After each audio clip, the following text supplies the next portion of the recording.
Welcome back, guys, to episode 4 of our Spurs beta save here. We're now 12 games in. The squad has had time to settle in, kinda. Some of the injuries are back. So let's have a look at how we've got on just before we play West Ham. As you can see there, looking straight at the table, 12 games, 21 points. It's safe to say, as of right now, we are not in a title race. It is the worst case scenario for ourselves. Our biggest rivals in Arsenal are by far and away ahead of us and doing really, really well. They're currently 10 points ahead of ourselves. But 3 points behind the top 4. Certainly not out of grasp for ourselves, with probably a surprise in there. Everton doing really well. I just have a quick look at how we got there.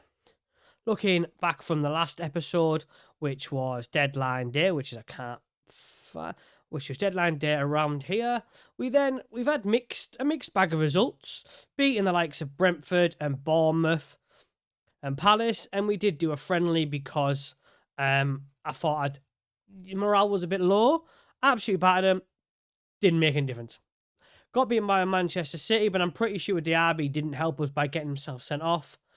We did actually equalise after that, but in the end, it didn't really matter there.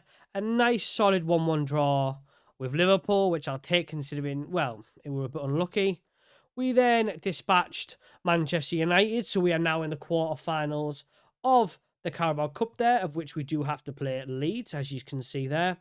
We then beat Man United, but then we couldn't replicate our win against Man United and got a draw. And quite frankly, I can admit on that one, we were quite lucky to come away with the draw there. But what that has mean is we had time to bed the squad in and see what kind of players are playing, where they're playing. And obviously look ahead towards January already to see where else I can replace if possible. And at the moment, this is looking like the team we play the most. But Diaby doesn't normally play on the right there. Normally that is, where's he gone? Can't find him. Kulusevski, he plays there week in, week out. But at the moment, as you can see, he's just very recently got injured. So has Sergio Reguilon. The main thing I was going to say when I came back to this episode is how that right-hand side, when it came to injuries, the likes of Sessegnon and Bentancur and stuff like that, they were all gone. All the injuries are gone. These players are now getting involved in the squad. And it was a really, really... no injuries all the way through, but just before I came back, the game just had to give me a couple. 2 starting players in Reguilon and Bentancur there. Not Bentancur, sorry. Kulusevski. But this is looking at the team at the moment. Nunes is starting to embed himself in. Maddison, I must admit, is not impressing me yet. Maybe I just haven't found the best role for him. We have changed that from Mazzala to attacking playmaker. Richarlison is actually doing really, really well, but ironically, playing on the left-hand side, meaning we don't actually have any strikers on the bench, and it is residing our new wingers that we spent all that money on to the bench. So we've still got some tweaking to do there. Højlund is playing up front, and he's starting to chip away with goals there. As you can see, he's got 4 goals so far this season in 12 games. But Richarlison has got 6. He's doing really, really well. The defence is kind of just the same. Davies or Reguilon. Porro is the main one here. However, I must admit, I'm starting to think that maybe, other than his crossing ability, defensively, he is causing us a few issues. So that's someone I am sort of keeping an eye on. But at the moment, that's what we're sticking with there. I have to say it is nice to have Bentancur back as well. He seems to be impressive and coming on and doing really, really well from the bench. Really good stats, not too old. And there is a theme as well for all these players who are wanted. Saudi team, Wolves. Another Wolves there. There was a couple. There was another Saudi team one in there somewhere, probably up here. Yep, Saudi team and Saudi team. I mean, I really don't plan on selling any of those except maybe Royale. That I want it there, but you can clearly see there's a theme going on here. But let's not wait any longer. Let's get into the game against West Ham. We are going to the quarterfinal of the Cup. We are due to play West Ham in the league, not the Cup. Let's see if we can get a little bit closer to the top 4. So I'm not going to go too much through the starting lineup there. We've pretty much just discussed it. Nothing has changed from the 2 seconds ago. So let's just get straight into the game. Kickoff is here now. Like I said, let's get straight into the game. Let's see if we can win in one of our London derbies here. Nunes has been put in a central midfielder position. Depending on the opponent, he's coming in either as a supporting role or defensive role. And his marking stats aren't great, but he does seem to be performing rather well in that role. And he did, in fact, score a really good goal in our last game there. Richarlison has got the ball here. But we do see him a bit hit and miss. Defensively, you can still see there's issues. They are able to get through.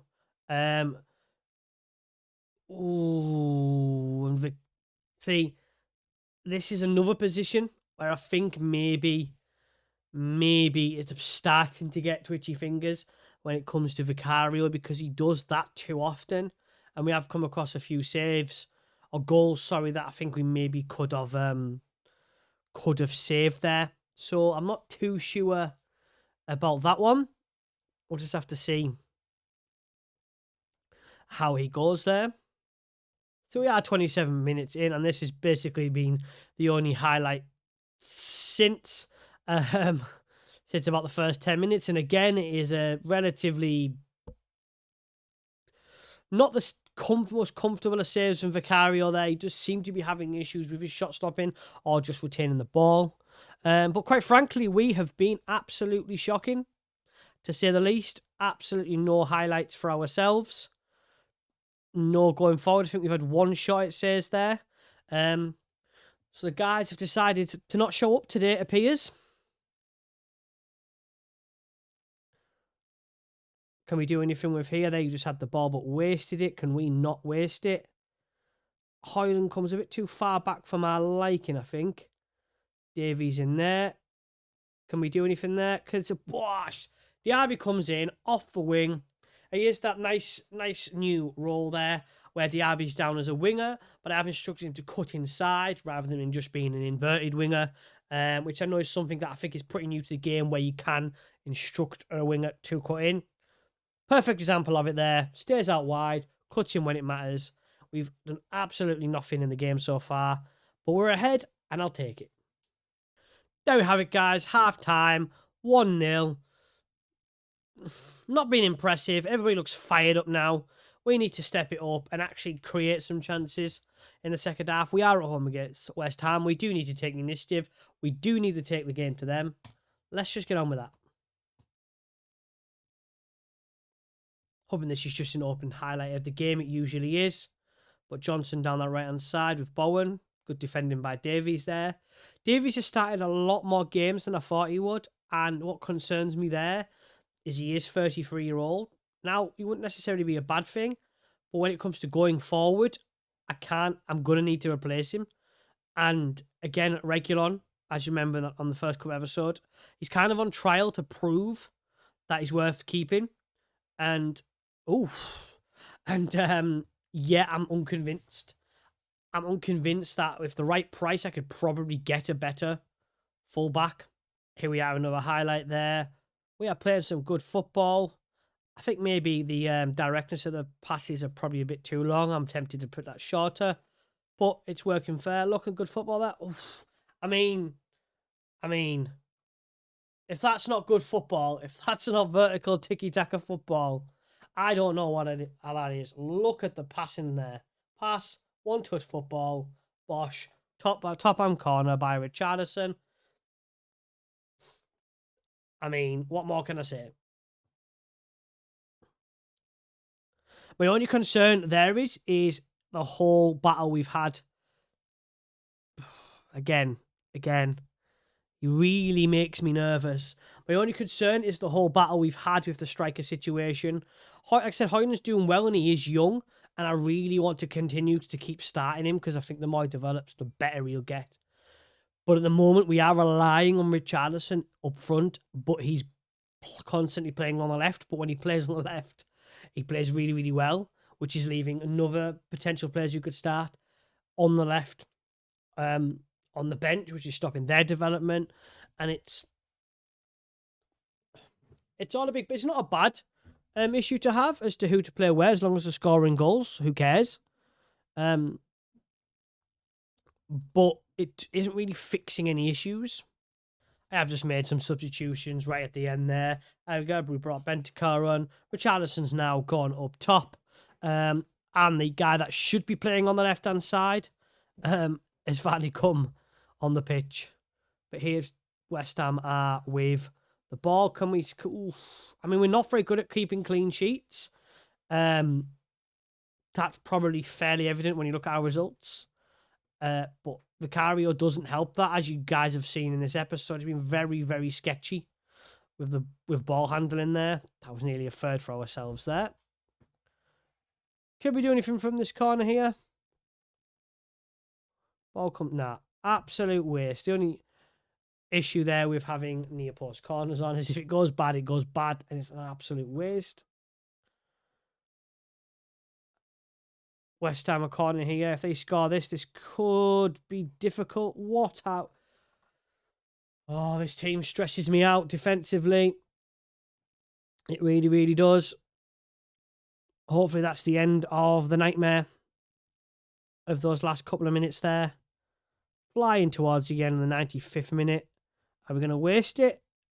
Not at all. 2-0 West Ham. I'd say it was deserved in the end. It certainly wasn't going into the half-time. But as you guys can probably see there, as the game was going on, we kind of grew into it, got the goals and picked it up. Even though the stats suggest West Ham probably are the better of it. That second goal especially sort of epitomises the style of football we're going for. That one touch, boom, direct passing, great in turn, bang, top corner. We'll just praise everyone. Well done, lads. You're doing really, really well there.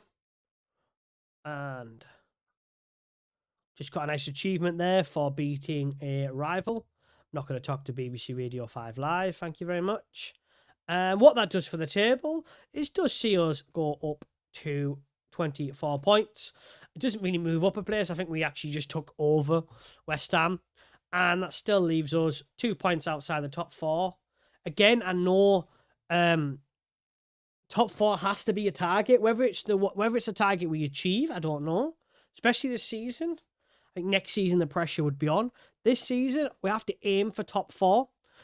But if we don't get it, as long as we get Europe, I think it's been successful. And possibly a trophy. I mean, that's saying a lot as Tottenham, but that's why I'm here. I'm here to change that Tottenham issue of trophies. I've only got a couple of seasons to do it, but I think we're off to a good start. 24 points after 13 games. I would just like to point out one more thing though, considering how much money we did in fact spend in the summer. If you look at our finances status, it says rich, our projection. Yeah, it goes down, but not into the red. So quite frankly, I spent a lot of money, but I'm running this club well. Financially, we are sound and we are strong. And to me, that's the best of both worlds. Young, hungry, improving players, financially strong. I mean, January hasn't come yet, so let's reassess financially where I am after that. Because I am reckoning I might do a bit more of a sort of a gutting of the midfield and bring in some new players there. But nevertheless, we'll call it a day on today's episode, guys. Thank you for coming out to watch us beat our London rivals, West Ham, quite comfortably there. As you can see, we're on a good run of form. We've finally got most of our players back, only 1 or 2 injuries. That seems to have calmed down a bit. We are heading into December. I think I'll definitely come back for the quarterfinal against Leeds United there. Because we are in the last stages of that cup, that will be a game I'd love to come and show you guys. And hopefully we watch us go into the semi-finals. As always, guys, if you do want to see more, subscribe to the channel, like the video. And guys, I'll see you in the next one.